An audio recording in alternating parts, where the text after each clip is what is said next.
Selamat pagi pemirsa, kabar bakal hengkangnya dua perusahaan pemasok komponen otomotif asal Jepang dari Jawa Timur ke Vietnam menjadi peringatan serius bagi pemerintah. Kabar itu tidak bisa dipandang sebagai keputusan bisnis biasa. Itu merupakan sinyal bahwa daya saing Indonesia sebagai tujuan investasi sedang menghadapi tantangan yang tidak ringan. Pemirsa, inilah editorial Media Indonesia di hari ini Selasa 23 Juni 2026 dengan tema Jangan Biarkan Industri Hengkang bersama saya Leonard Samosir, dan juga Anda bisa menyatakan pendapat Anda nanti dengan menelepon nomor 021 583 99 100. Dan pemirsa, pagi ini telah hadir bersama saya Ketua Dewan Redaksi Media Group Elman Saragih. Bang Elman, selamat pagi. Pagi, Bung Leo. Sehat ya Bang? Sehat. Tidak hengkang kemana-mana ya, di Indonesia saja ya. Ini masalah yang kemudian tadi di dalam berita di headline News pukul 7 yang baru saja saya bacakan, Bang Elman, Menko Perekonomian mengatakan minat investasi asing itu masih terus masuk kok ke Indonesia, ada di Gresik, ada di Bintan. Nah pertanyaannya, ketika ada perusahaan asal Jepang yang sedang mempertimbangkan untuk pindah ke Vietnam, apa sebenarnya yang harusnya disikapi oleh kita, oleh pemerintah Indonesia? Apa pesan editorial, Bang Elman? Jadi kalau kembali kepada Pak Hartarto tadi ya, kita tidak akan membantah pernyataan itu. Iya. Ya itu apakah itu benar atau tidak? Ya kan begitu kan. Tapi faktanya kan seperti yang editorial kita pagi ini kan, dua perusahaan raksasa Jepang dikabarkan akan hengkang Ke Vietnam gitu kan. Yeah. Nggak jauh-jauh loh. Iya. Negara tetangga loh ini kan. Nah pertanyaannya, mengapa mereka hengkang? Iya. Kan itu yang mestinya harus dicari tahu. Jadi tidak boleh ketika ada yang mau hengkang lalu kita seolah-olah membela diri. Masih banyak loh investor asing. Tapi mestinya kan karpet merah itu bukan hanya kepada calon investor Yang belum berinvestasi ya? belum berinvestasi. Yang sudah investasi pun? Justru kepada yang sudah berinvestasi, karpet merah itu tetap digelar. Bukan yang sudah digulung lagi. Jangan jadi, digulung. Nah, jadi digelar dan dirawat dan dikomunikasikan. Dan bagaimana supaya mereka makin nyaman. Malah menambah investasinya. Nambah kan gitu kan. Dan mereka kita harapkan bisa otomatis mengundang para investor yang lain. Kalau bahasa Jawanya getuk tular tuh Bang. Getuk tular. Nah ini loh, mereka kan fakta yang kasat mata kan dilihat oleh dari investor asing. Loh, kok dia bertahan? Mereka akan selidiki. Wah, berarti kondisi perekonomian, kondisi berusaha di Indonesia cakep nih. Nah, gitu. Tapi pertanyaannya begini Bang, kalau kemudian kita melihat bahwa tadi yang dinyatakan oleh Menko Perekonomian masih aman kok. Nah, apakah ini kemudian sesuatu yang kemudian kita melihat memang benar-benar masih aman, atau sebenarnya sebaiknya harusnya diwaspadai? Kita akan bahas itu Bang Elman. Pemirsa, nilai editorial Media Indonesia untuk hari ini Selasa 23 Juni 2026. Jangan biarkan industri hengkang.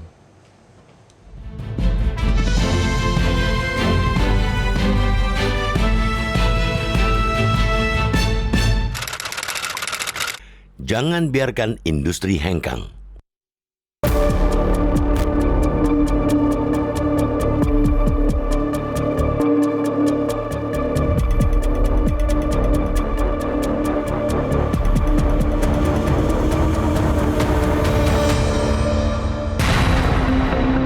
Kabar bakal hengkangnya dua perusahaan pemasok komponen otomotif asal Jepang dari Jawa Timur ke Vietnam menjadi peringatan serius bagi pemerintah. Kabar tersebut tidak bisa dipandang sebagai keputusan bisnis biasa. Ini merupakan sinyal bahwa daya saing Indonesia sebagai tujuan investasi sedang menghadapi tantangan yang tidak ringan. Perusahaan yang beroperasi di Pasuruan dan Mojokerto itu dikabarkan mempertimbangkan memindahkan kegiatan produksi mereka ke Vietnam. Jika keputusan tersebut benar-benar terrealisasi, dampaknya tidak hanya dirasakan oleh perusahaan dan investor, tetapi juga ribuan pekerja yang menggantungkan hidup pada keberlangsungan industri tersebut. Perpindahan investasi dari satu negara ke negara lain merupakan hal yang lazim dalam ekonomi global. Namun, ketika dua perusahaan besar memilih meninggalkan Indonesia dan berpindah ke negara tetangga, pemerintah perlu melakukan evaluasi menyeluruh. Sebab Keputusan itu menunjukkan adanya pertimbangan yang membuat Vietnam dinilai lebih menarik jika dibandingkan dengan Indonesia. Dalam beberapa tahun terakhir, Vietnam memang tampil agresif dalam menarik investasi asing. Negara itu menawarkan kepastian regulasi, kemudahan perizinan, dukungan industri, serta strategi yang lebih terarah dalam mengembangkan ekosistem kendaraan listrik. Kehadiran produsen mobil listrik lokal VinFast telah menciptakan pasar yang jelas bagi pemasok komponen dan baterai. Kondisi tersebut membuat banyak perusahaan melihat Vietnam sebagai lokasi yang menjanjikan untuk ekspansi. Sebaliknya, Indonesia meski memiliki pasar otomotif besar dan sumber daya mineral yang melimpah, masih menghadapi berbagai hambatan. Persoalan birokrasi, biaya logistik yang tinggi, ketidakpastian regulasi, masih banyaknya pungutan ilegal, hingga proses perizinan yang kerap berubah menjadi keluhan yang berulang dari kalangan pelaku usaha. Dalam persaingan investasi yang semakin ketat, faktor-faktor tersebut dapat mengurangi daya tarik Indonesia. Rencana perpindahan 2 perusahaan Jepang ini juga terjadi setelah Indonesia kehilangan proyek besar rantai pasok baterai kendaraan listrik yang sebelumnya direncanakan oleh konsorsium Korea Selatan yang dipimpin LG. Meskipun alasan di balik keputusan tersebut kompleks, fakta bahwa beberapa investasi strategis tidak jadi terrealisasi harus menjadi bahan introspeksi. Memang benar, tidak semua perusahaan yang keluar dari Indonesia disebabkan oleh buruknya iklim investasi. Sejumlah merek otomotif global hengkang lebih banyak dipengaruhi oleh strategi bisnis dan persaingan pasar. Namun, kasus yang terjadi saat ini berbeda karena berkaitan dengan relokasi produksi ke negara yang dianggap lebih kompetitif.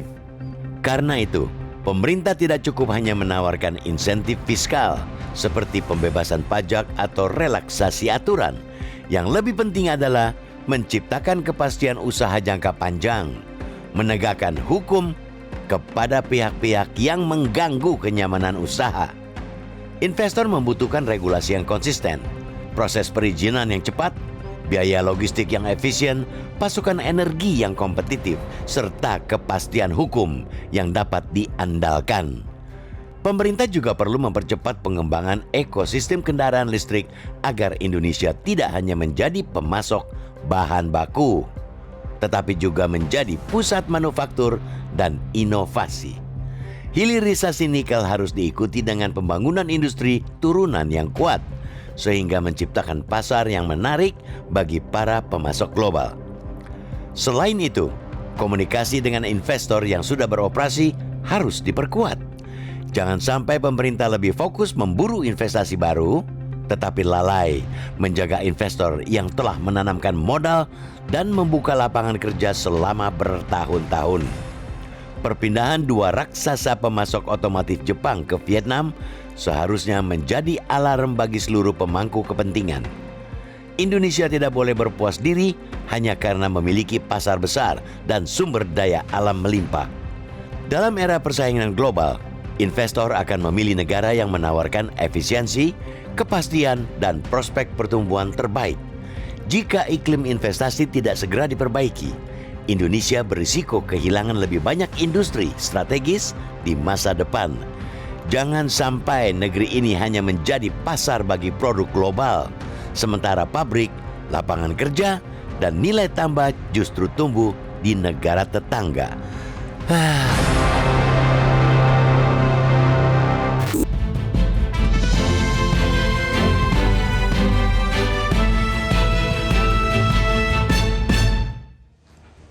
Pemirsa, tetaplah bersama kami. Editorial Media Indonesia akan kembali selepas jeda berikut ini.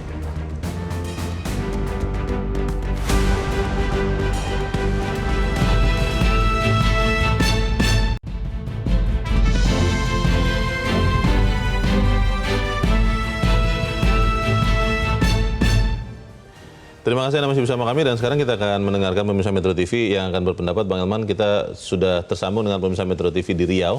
Ada Pak Heri. Pak Heri, selamat pagi. Selamat pagi, Bang Leo. Selamat pagi Pak Heri. Bagaimana Pak? Ini kita agak-agak cemas ini melihat ada industri Jepang yang mau pindah ke Vietnam. Tapi memang betul di sisi yang lain juga masih ada investor lain yang masuk ke Indonesia. Yang paling bijak seperti apa menurut Anda? Silakan Pak. Ya, selamat pagi juga Pak Elman. Pagi-pagi. Ya, silakan Pak. Menurut saya dengan perpindahan pabrik-pabrikan Jepang ini keluar atau hengkang dari Indonesia, kita harus menyiapkan atau melakukan perubahan. Karena kalau secara birokrasi berarti mereka sudah duduk, sudah ada di Indonesia. Pasti permasalahannya mungkin dari masalah UMR yang selalu naik setiap tahun, mungkin masalah pungutan-pungutan liar yang tidak terdeteksi, dan kemudian perpajakan yang harusnya mempunyai kepastian, sehingga orang yang sudah atau perusahaan yang sudah berjasa di Indonesia merekrut tenaga kerja bisa lebih kita perhatikan. Jangan setiap tahun kayak kami pengusaha misalnya selalu dituntut untuk menaikkan UMR begitu. Sementara inflasi di satu sisi pemerintah tidak menekannya sehingga dibebankan selalu kepada pengusaha. Apalagi ini perusahaan asing yang harusnya selalu kita rawat untuk tidak pindah. Silakan yang baru masuk, tapi yang lama mohon diperhatikan untuk tidak hengkang. Begitu saja. Baik. Terima kasih Pak Heri di Riau untuk pendapat Anda Pak. Selamat pagi. Saya berpikir mungkin Pak Heri ini juga dari kalangan pengusaha, Bang Aman, yang mengatakan bahwa pasti ada masalah-masalah yang tidak terkatakan dari perusahaan yang mau hengkang ini. UMR tiap tahun naik, ada juga pungli, pajak yang harusnya pasti. Ini bagaimana Bang? Jadi sebetulnya sekiranya pemerintah dengar Pak Heri ini aja, udah cukup kok mengatasinya. Pas itu ya? Pas itu. Artinya gini loh, ketika ada yang mau hengkang, jangan kita langsung berpikir langsung, aduh, masih banyak kok yang mau datang. Dan artinya kita tidak pernah mau mengevaluasi diri. Gitu. Kan itu kan konyol kan. Kita harus menyimpulkan, pemerintah harus menyimpulkan, ketika ada perusahaan raksasa hengkang, pertama dan paling utama yang harus disalahkan ya diri kita. Nggak mungkin mereka hengkang kalau di sini tetap nikmat. Berarti kan ada yang tidak nikmat, dan kenikmatan itu dia akan dapat di Vietnam atau di negara lain itu. Karena mereka pasti sudah berhitung dengan seksama itu Bang ya. Keputusan untuk hengkang itu bukan keputusan satu malam. Jadi jangan juga dianggap, katakan saya dengarkan kita akan berusaha untuk menego ulang. Saya mau katakan bahwa keputusan hengkang itu bukan keputusan satu malam. Mereka sudah melakukan pencermatan, penelitian, dan pengalaman pahit. Dan mereka menyimpulkan nggak ada gunanya kita tetap di sini gitu. Mungkin mereka, kalau saya berpikir Bang, akan tetap jual juga produknya ke Indonesia karena kita pasar yang besar, tapi bikinnya di Vietnam. Justru di situ nanti kita akan kecelekkan pasarnya di Indonesia. Pabriknya di Vietnam, lapangan kerjanya di Vietnam. Nilai tambahnya di Vietnam. Nilai tambahnya di Vietnam. Kita zonk. Jadi kita hanya menjadi pasar global. Jadi itu pokoknya buat kita tetap rugi gitu kan. Itu yang kita katakan. Tadi Pak Heri kan clear itu dia katakan. Bagaimana pemerintah harus merawat. Jangan dong sini tiba-tiba demo. Di Vietnam itu, sepanjang yang kita tahu, tidak pernah ada buruh demo. Nggak ada demo-demoan di sana. Jadi semua tenang. Buruh kerja, dia dapat gaji, dia dapat makan. Buruh di sana pun nggak mengkhawatirkan masa depannya. Karena sudah pasti investor akan masuk terus, lapangan kerja akan bertambah, dia tinggal pilih. Dia mau pindah ke sana, mau pindah ke sini. Soal kepastian itu Bang, ini juga sempat juga diutarakan oleh beberapa pengusaha di Indonesia, soal kepastian masa depan, soal kepastian peraturan, itu yang mungkin menjadi pertanyaan mereka di Indonesia. Ini benar atau tidak kita bahas di bagian berikut, pemirsa tetap bersama kami, Editorial Media Indonesia, segera kembali.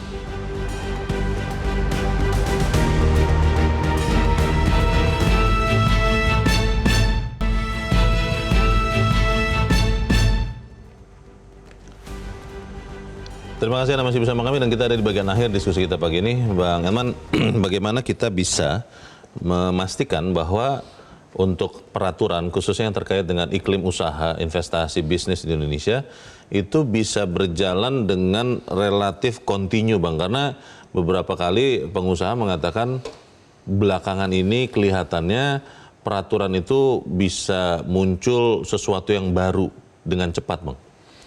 Ya kalau kita belajar daripada katakanlah Vietnam ya. Ya. Aturan di sana bisa sampai 50 tahunan loh. Sebegitu lamanya ya? Sebegitu pastinya? Kalaupun ada perubahan, ya mungkin di-update lah. Minimal ya? Tapi tidak ekstrim. Dan itu pengusaha juga bisa memahaminya. Kan gitu kan. Jadi artinya pengusaha yang menanam modal di Vietnam itu sudah punya kepastian tidak akan ada perubahan. Dia sudah bisa berhitung ya, sekian tahun ke depan. Jadi ada kepercayaan itu gitu kan. Ada kepastian hukum. Regulasinya pasti gitu kan. Dan yang tidak kalah pentingnya di sana itu tidak akan ada misalnya tiba-tiba datang preman ketok-ketok pintu gerbang, ormas, entah apalah. Jadi terus bawa map. Katakanlah misalnya hari-hari kebesaran tiba-tiba ada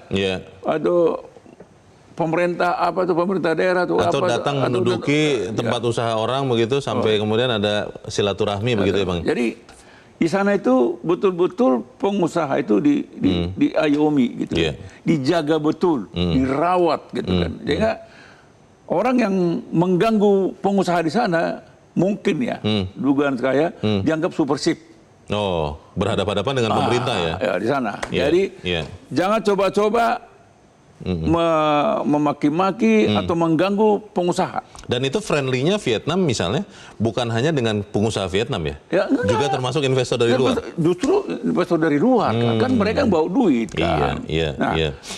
Seperti yang katakan Pak Heri tadi, sekiranya pemerintah mau dengar ini, semualah, mulai dari para menteri, gubernur, bupati, wali kota, semua mendengar ini, mendengar apa kata Pak Heri tadi, ini dua perusahaan Jepang ini tidak akan hengkang.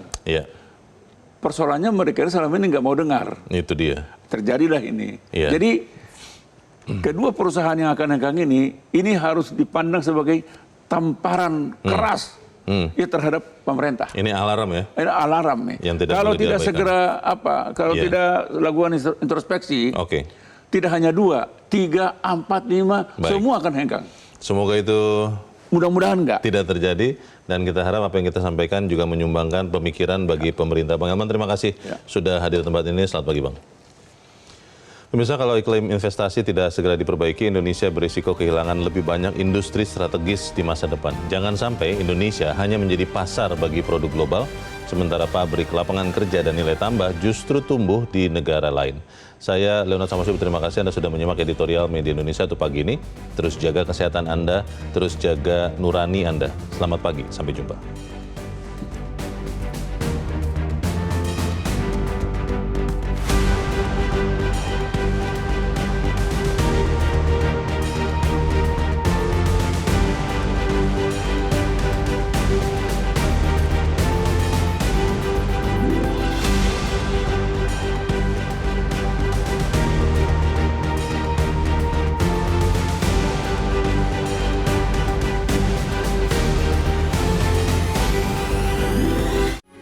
Metro TV. Jelajahi cara baru mendapatkan informasi. Download Metro TV Extend sekarang.